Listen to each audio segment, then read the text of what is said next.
one of our faculty has developed a very deep understanding of the microbiology of breakdown of PCBs.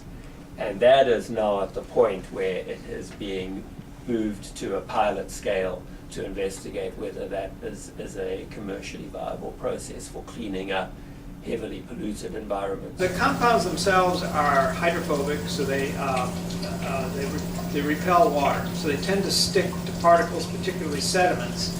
And once they attach to the sediments, they end up down in the sediments. They eventually get covered over, and they end up essentially encased there down in the sediments.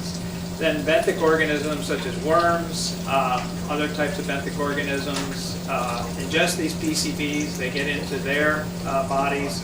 Larger animals eat the benthic organisms, and then these PCBs, because they're hydrophobic, they stick to fatty tissue. They work their way all the way up the food chain. And our goal now is to use these microorganisms, scale them up, and I'm standing in front of a scale-up bioreactor here. This is one of the methods we use to actually scale these organisms up, so that we can reintroduce them back into the environment and accelerate this degradation process. And this is actually the main objective of all our research, is to try and find a way to accelerate the breakdown of PCBs in the environment. Now, I mentioned dredging. You know, we can dredge, we can get rid of them that way, but again, you risk stirring them up. And once you dredge them, you have still to put them somewhere.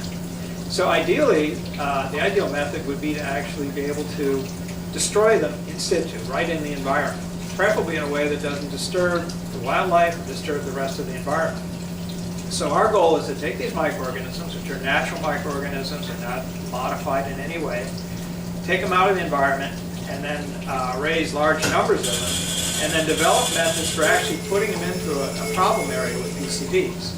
And in doing so, do it in a way that doesn't disturb the environment or disturb the food chain, and then allow these organisms to break down the PCBs right where they're sitting. And that way we eliminate the problem of dredging, which is not only environmentally detrimental, particularly if you get into grasslands, marshes, or you're trying to clean up areas around bridges. Well, it's almost impossible to dredge, or if it's wetlands, you're going to destroy the wetlands if you dredge. So what we're trying to do is develop a method that we can actually go into environmentally sensitive areas or deep water, wherever the PCBs are, add the microorganisms, and let a natural process occur to break down the PCBs. And that's the main objective of the research. The currently accepted methodology right now is dredging. And dredging is an expensive process. Once you remove the sediments, and this is going on in the Hudson River right now, they have to be dewatered, which is an expensive process, put on trains, and then shipped somewhere else, and then either put into a landfill, which incurs additional expense, or incinerated, for example. And nobody really wants a PCB incinerator in their backyard, so there are other issues there.